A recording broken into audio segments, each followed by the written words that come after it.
Hello, everyone. I'm Al Neely with ListenUp Podcast, and today we have Nathan Elliott. He's a third-generation descendant of the Nansemond, Nottoway, and Saponi tribes in eastern Virginia. Say hello. Hi, how you doing, everyone? Good. Good. So, Nathan, let's see. You're a third-generation woodturner and woodcarver. So explain to us what a woodturner is. It's a unique technique. It was used maybe 300 or 400 years, maybe farther back, but it's still being used. Okay. Modern times, woodturner is a person that, take a block of wood and it's on what they call a lathe that rotates the block of wood. And so while it's rotating, we'd take a gouge or different types of tools to almost shape it, that piece of wood, into different objects and different pieces of artwork. Gotcha. That I do. Some people, it had multiple purpose. It's almost like you have a person who works clay, and that clay is rotating. Same thing with wood. It's about, we're not using our hands. The wood is rotating on a horizontal axis. And so we, just a little bit more more wood that's flying everywhere. Okay, gotcha. Yeah. So how is it that you are a descendant of the Nansemond, Nottoway, and Saponi tribes? How does that? So many. You're going back in history for a lot of genealogy. Like my sixth great grandfather, he was a Richardson, and the Richardsons also are connected to the Nansemonds and the Nansemonds and the Saponis. Right. Also, we have the Pettifers in our family, so they married into the Bass, dealing with the Nansemonds, the chief of the Nansemonds' daughter. They was married into the Bass, and so we just carried that name, using that last name, as a pretty much a reference, just connecting to those two groups. Same thing with the Richardsons. You'll find a lot of Saponis that are also Nansemond. So, like a lot of tribes out west, they are multiple tribes because of family descents that were living with the Navajos, or they might be, living with the Apaches. And so you would get, most people these days, you ask what tribe you're from, you thinking one, but they would name off multiple tribes, because there's more respect and recognition of who you are from the different. And then you become, but you're still maybe just a member of one specific tribe. But in general, we most of us will call out multiple, if we have multiple descendants, if we descended from multiple different tribes. Right. So this, your skills for wood turning and carving, where did you learn those things? Like you said, third generation. Okay. And with the wood turning, I used to see my grandfather used to turn a lot of different types of pieces of wood that was real nice, and the designs, and they had more time back then. So they took more time. And when did he live? From what to? Do you remember? You ever my talked grandfather, to him? Nansemond, Suffolk. He was living in Suffolk area, and when was he born?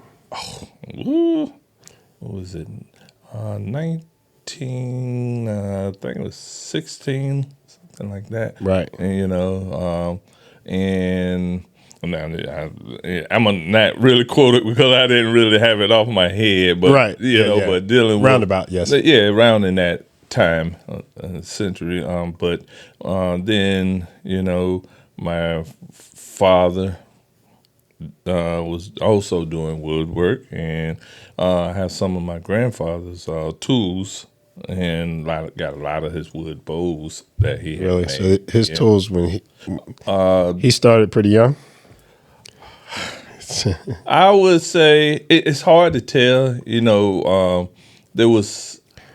You had multiple. They had back then. They could do just about everything and anything what needs to be done. Back then, that generation. So it Just took a while. Yeah. If you had somebody to teach you and show you, but yeah, I mean, like my father, he grew up seeing my grandfather make different stuff, and we would go past there, and I would see him doing wood turning times and stuff. So I guess over the time, I just didn't start when I was young doing it, but just being exposed to it, and then your maturity level starts to grow, and you become who you feel comfortable of who you are.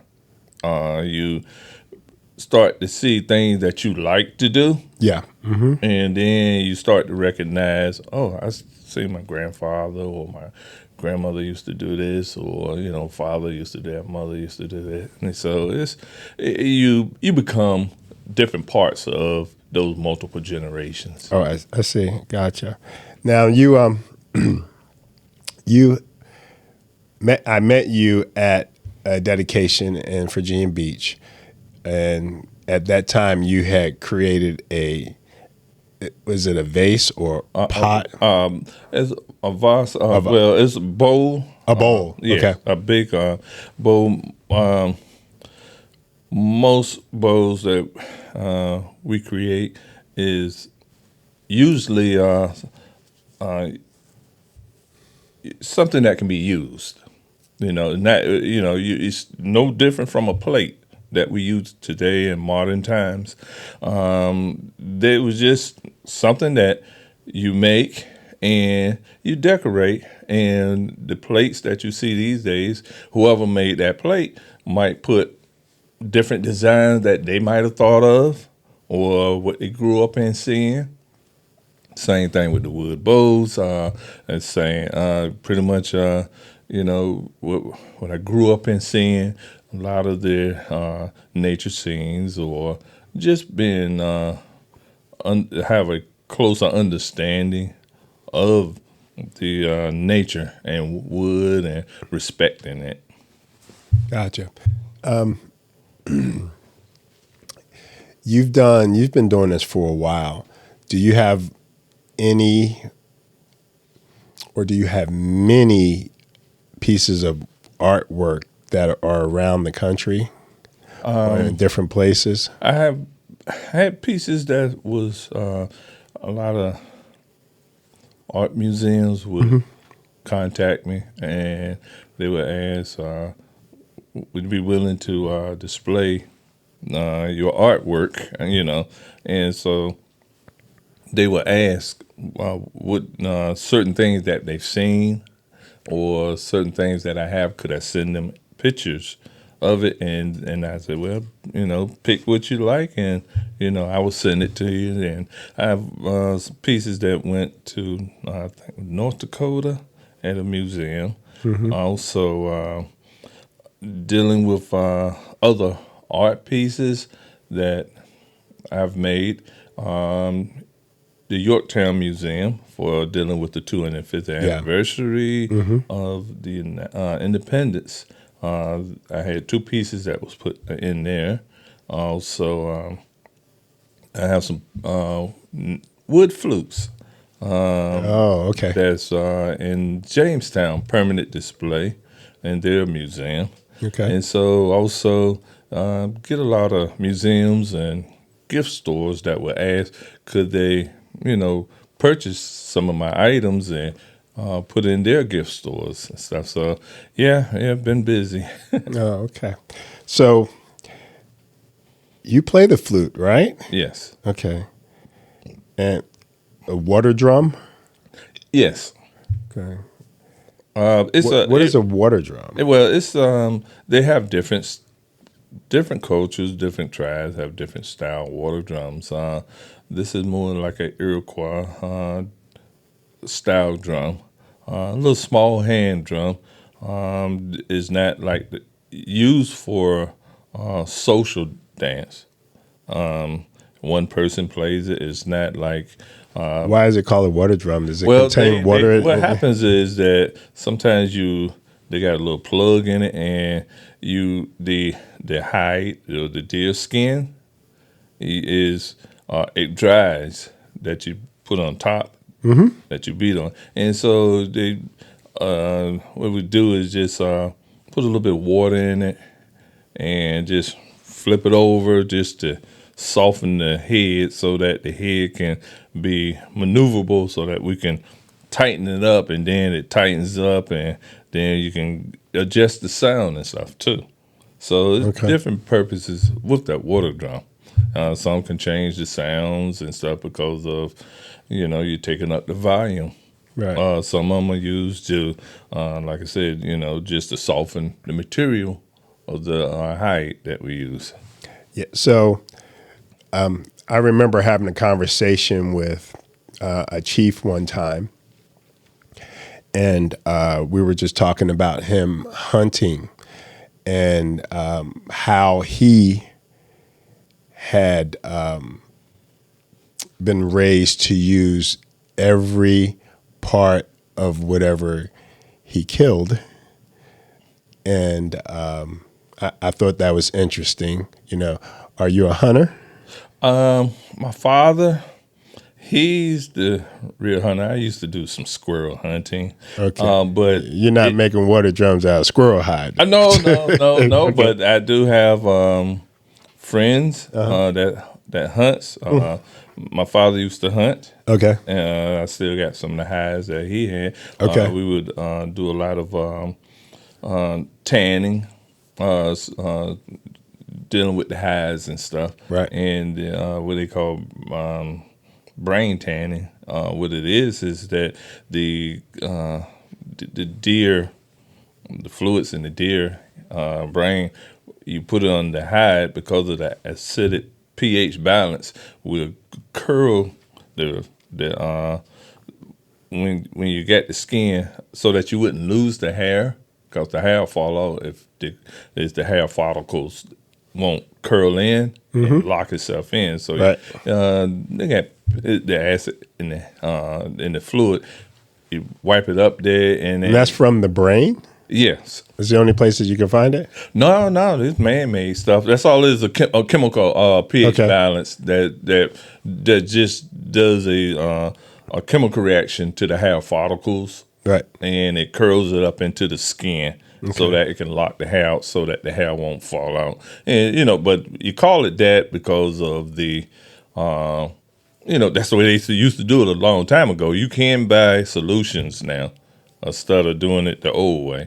And then you also smoke it for any type of bugs and parasites and stuff on it. So it's different. Those are old traditional ways of doing that. But just going back to using everything that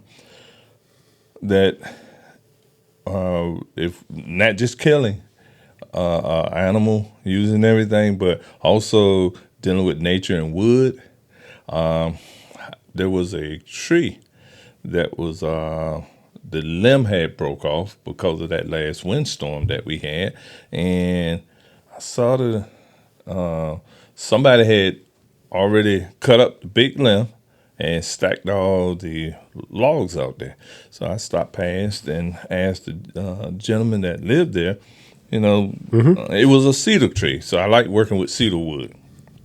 And so I asked him, I said, would you willing to, I'll take the wood from, if you want to. He said, sure, come. So I end up coming back, go back and get the wood, and a nice truckload and stuff. And I called my partner, Rachel, and I was telling her that the sap on the tree is starting to rise and come forth from behind the bark. And this is one example of using everything. We make bark baskets, cedar bark baskets, out of the logs or that cedar limb.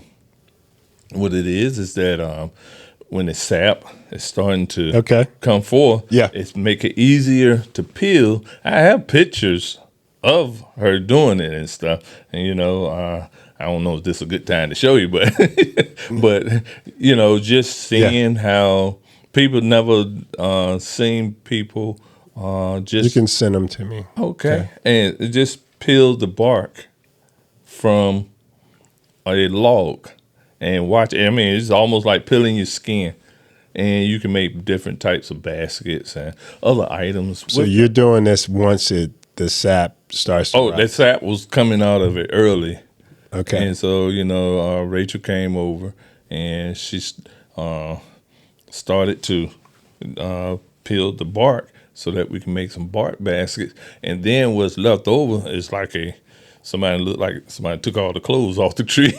Right. Nice and smooth. Uh-huh. And so it's just a one round piece of wood with no bark. And so what I'm going to do is take that piece and put it on my lathe, and now I'm going to make different wood bowls and stuff. So instead of me just wasting the bark, now that's another purpose of that. So we had two main purposes on that, getting the bark and one to make the wood bowl. And so you're looking at that tree, somebody wanted, if nobody didn't want the limb, they could have just threw it away. But you see things that somebody might throw away, you can see purpose, multiple purposes. And really, I think that's a good example of how not to be wasteful. You can use everything. Just about, if it's from artwork to decorative things, or a lot of people know about cedar. Right. They know that it keeps bugs away. Yeah. And so, so it can have multiple purposes in dealing with, just holding on to and not wasting nothing. Right. Yeah. So, yeah. So you have flutes. Yes. And you play. Yes. Are you working on a CD, or you have one out already? I have one out already. Are you able to have it streamed? I mean, is it already streamed? Yes, You? Okay. Yes. Yeah. I have a Native American CD. Okay. It's being sold in Jamestown. Okay. Also, I think it's on Apple and might be on Spotify. I don't even keep up with the distribution of it, right, and stuff. But I just enjoy doing it. A lot of times with playing my flute, the sound of the flute is so relaxing, and so many people. Is that what you find yourself listening to? Yes. Most of the time, my own self. Yeah.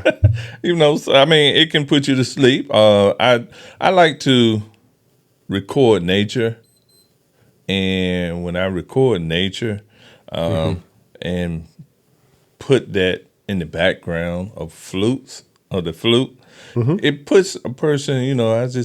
When people come and see me perform, I just tell them, just sit back, relax, not think about all the things that's going on, but just listen to the different sounds of nature in the background, all the water, and me not just performing, but pretty much interacting with the different sounds of nature. Right. So, indigenous people are a spiritual people.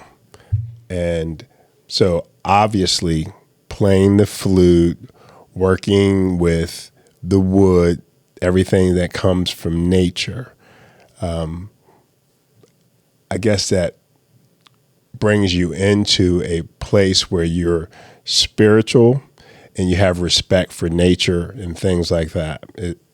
So, do you find that has it something that's continued over a period of time, or are we losing that as far as the indigenous people are concerned?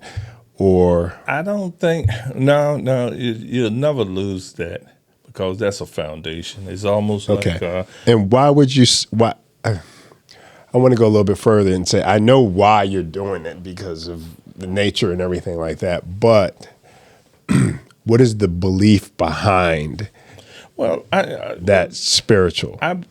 With me, Yeah. I really trust God to lead me in the things I do, and He had created me to do these things. Okay. So there are a lot of things that I looked at and said, I would like to do that, but I'm not interested in doing that. And the things that I do is because I was led to do these things, dealing with the music, and I felt that God was just leading me to make that type of music because of so many people are stressed these days. Okay. When you say God,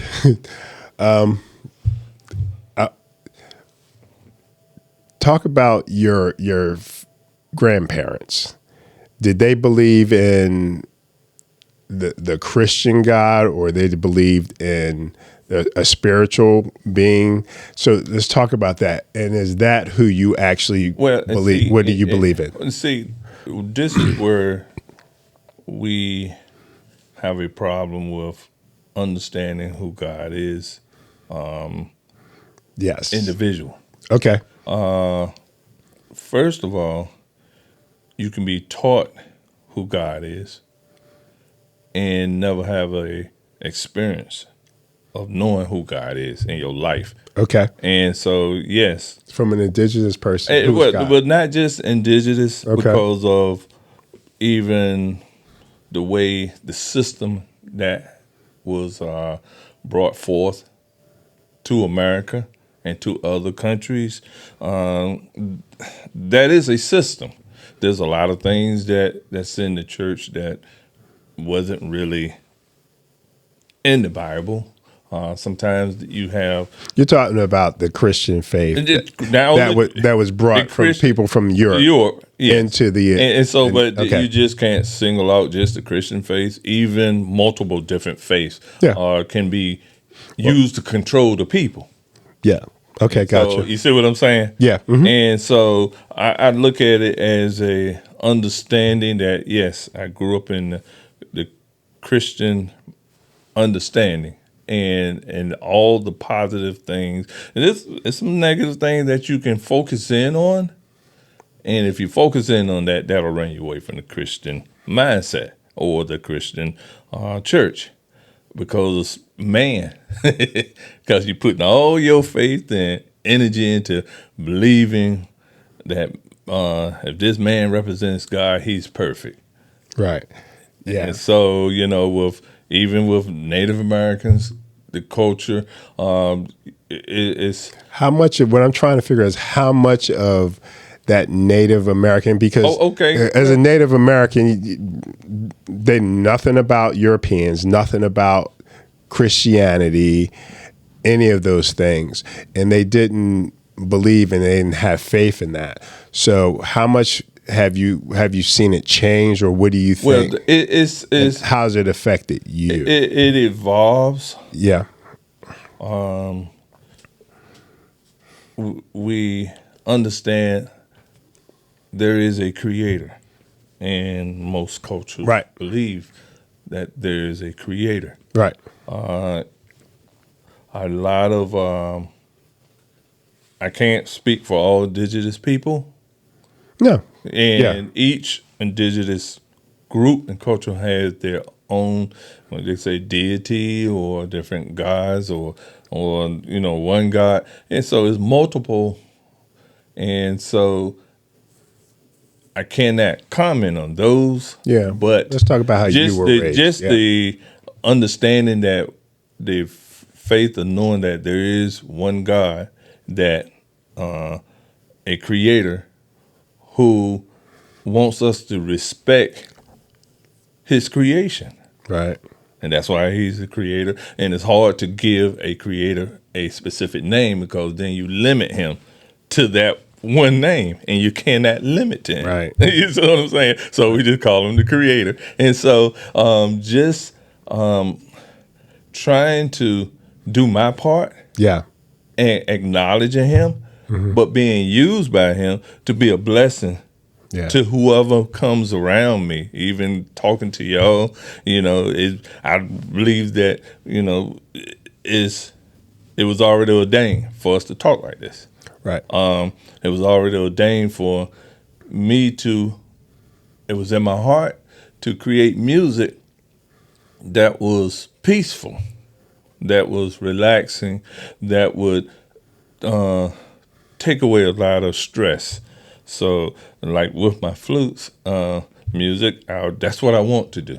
I believe that a lot of us got away from nature. And so when you get away from nature and how we started, you get away from where you started, and, then you're missing something.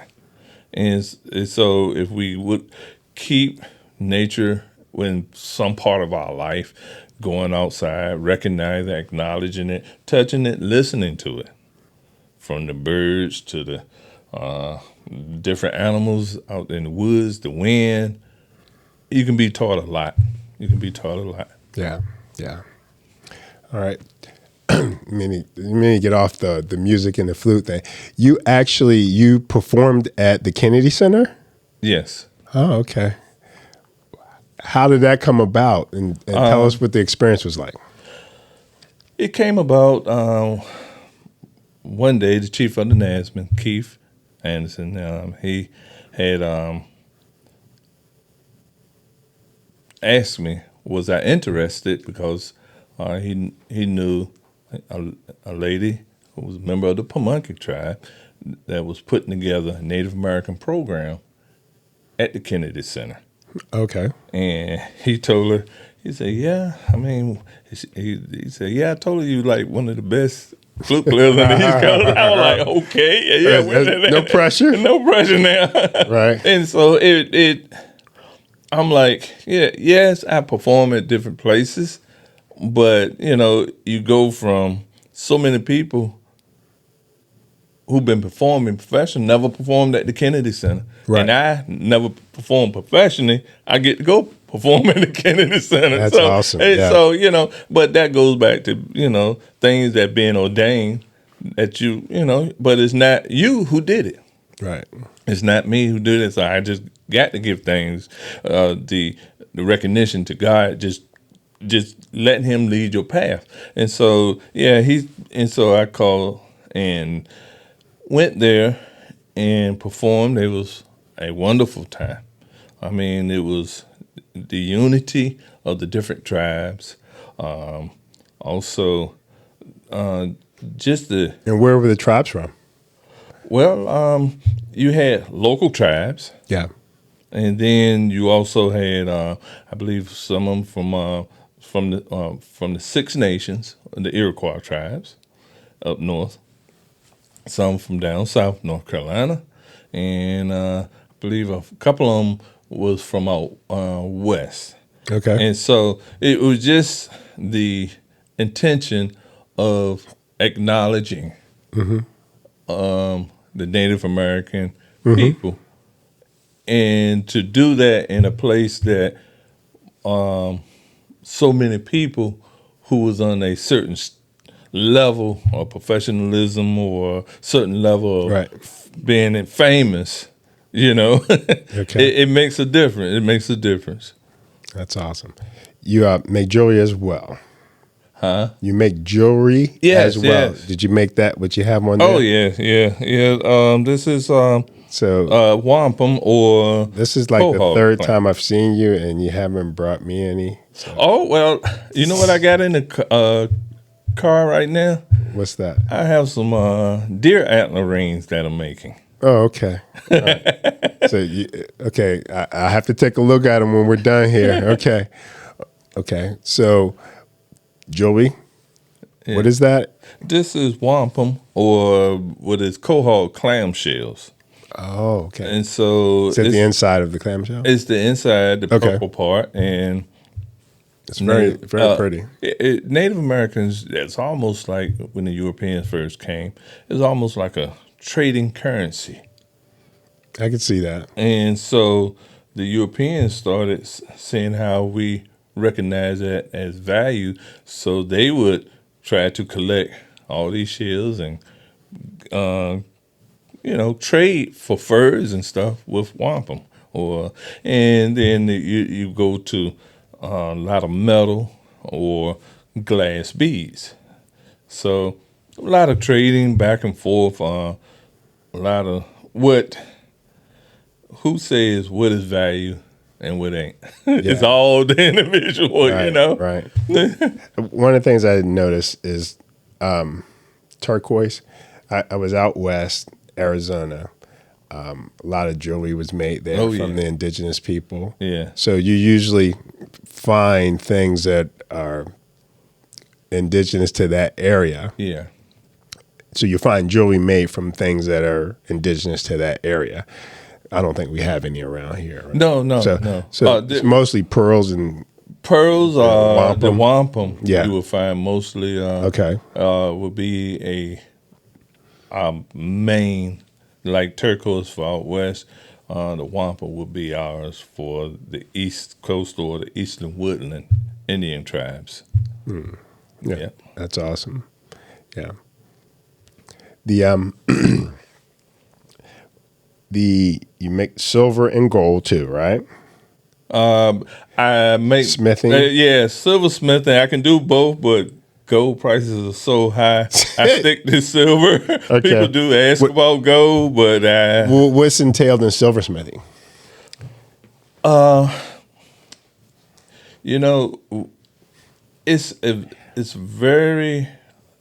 it's not tedious, but you have to respect it.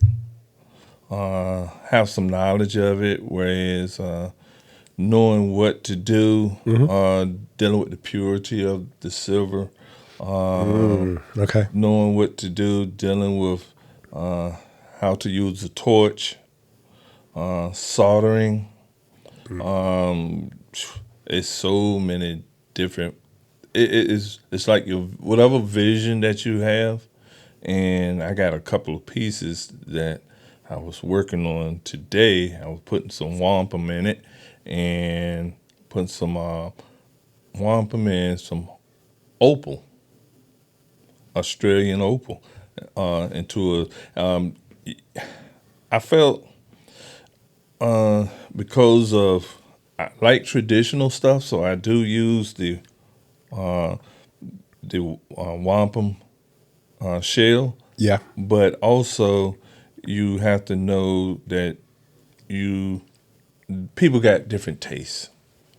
I like the Australian opal because it's so colorful, and Native Americans, if you go to a powwow, the powwow is so colorful. Yeah, absolutely. And so, the wampum is pretty, the purple is pretty, but I like to give it that little extra sparkle, and so it can be who you are.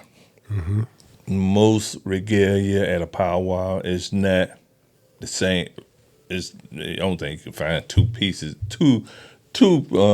people wearing the exact same regalia. You always have something created, or you create something extra to represent who you are and what right. So you're individually you're making these things, you're not duplicating. No, So it's your yeah. artist vision, right? You are artist vision, and you are That's why it'll telling never be people, the same. Yeah. you telling people who you are, what Right. you like. Some people might put turtles, wolves, bears, eagles on their regalia, and those are connections, and letting people know what type of animals they like. The colors could be represented. There's so many different ways of expressing yourself through your regalia. Awesome. Yeah.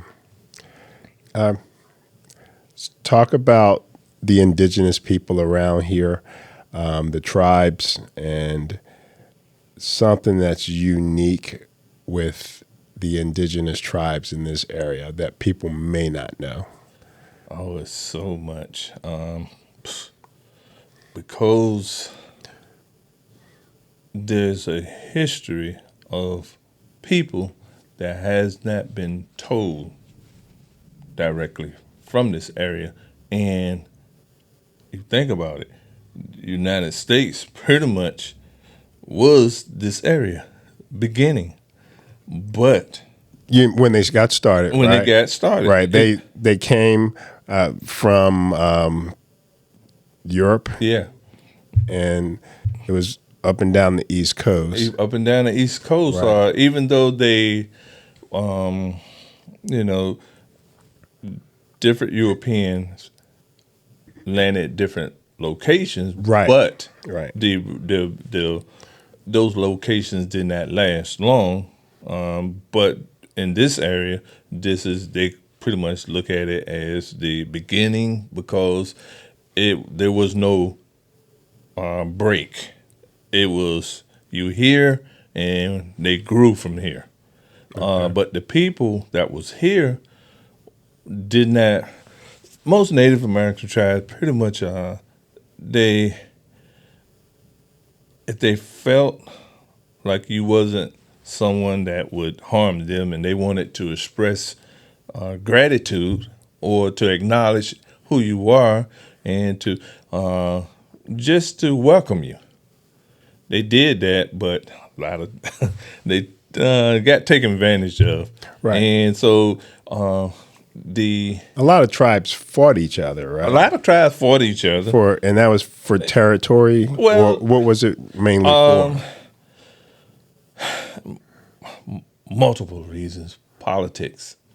The tribes, it hasn't been taught, but it's out there. If you really look, that there was so many different tribes in this area. With some tribes had 2,000 or 3,000 people in the tribes. Big clusters. We weren't like the out west. We're used to seeing out west tribes because of TV. But, they was plain Indians, and they followed the buffalo and different locations and stuff, Right. Here, you're farmers, Fishermen. fishermen. And you stayed in one location. So you had big villages right here. Right. And so they was all over. You had the Powhatan Confederacy. That was just one main place with multiple tribes up under them. Yeah. So what do you call that? There wasn't nobody that wasn't here, and it just free land. Yeah. So most of the time you would say that they coexisted in a peaceful manner. Yeah. Most of the time they did. If you're talking about peaceful manner, your Declaration of Independence was pretty much designed behind the Haudenosaunee, or the Iroquois law of peace. And whereas if you do some research, you'll find out that Benjamin Franklin knew about the Iroquois and their law of peace, where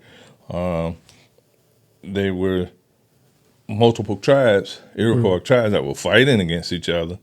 And this one Native American came up and designed a wampum belt to do and to talk to the different tribes and bringing them together and coming up with different laws so that they can come together in that war, but be stronger. You look at the dollar bill, and you see that eagle with the 13 arrows in its tilings.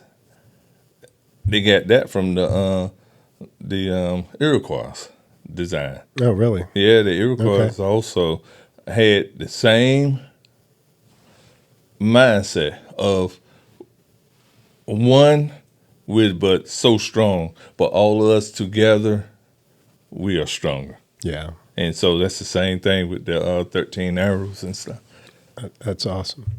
It's very awesome. See, I didn't know that. It was, it's a lot of history that, and I mean, you would think, but we need to, but the education is not there to be shown. It's not being promoted. And why do you think that is? A lot of people want to say that we didn't get ideals from other cultures.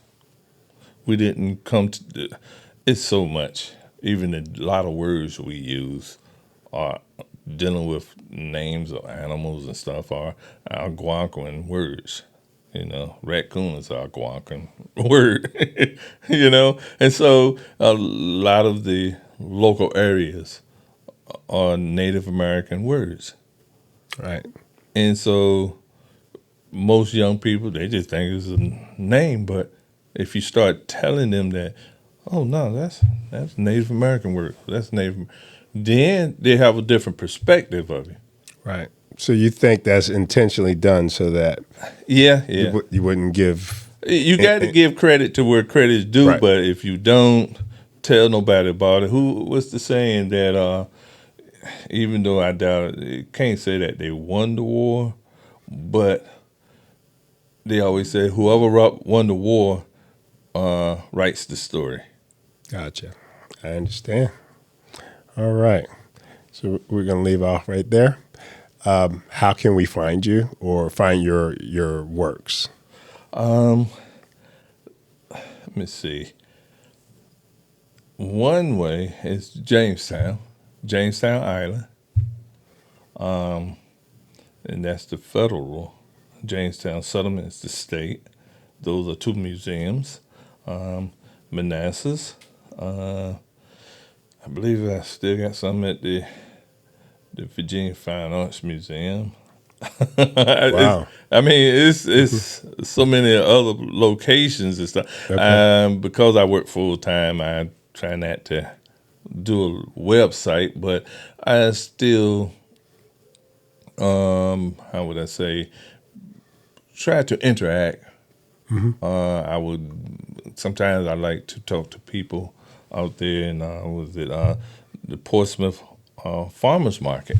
I go out there and run across a lot of people because it's a military area, Right. and you get a lot of people from other tribes that they come and we just socialize and stuff, and That's awesome. It is, and you know, even like right now in Virginia Beach, if you want to, the wood bowl that they have in their city hall that me and Rachel put together, it you know, they can go see that, and she did a wonderful job on that. And I mean, I believe that most people, you shouldn't go and do this alone.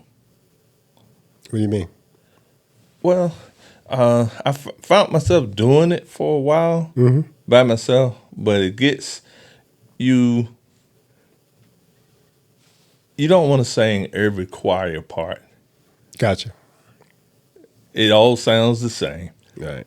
So, like with me and her, my partner, she really, I would do it one way, Yeah.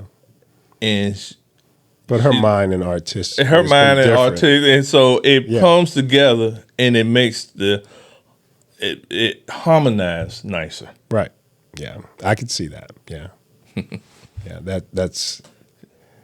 That diversity. The diversity makes a difference, and you want to work through diversity when it seems like it's a clash, but sometimes that clash, iron sharpens iron. Yes. Yeah, that's true. All right. Thank you for coming in and talking with us. Thank you for having me. And we will definitely get some of your artwork and your music. Oh, wonderful, wonderful. So people can experience you. Oh, appreciate it. Right. Thanks. Thank you. Thanks for following us on Listen Up. We'll catch you next time on Listen Up. If you enjoyed today's episode, I'm going to ask you to click on the links below. Follow, subscribe, become part of the conversation. And remember, listen up.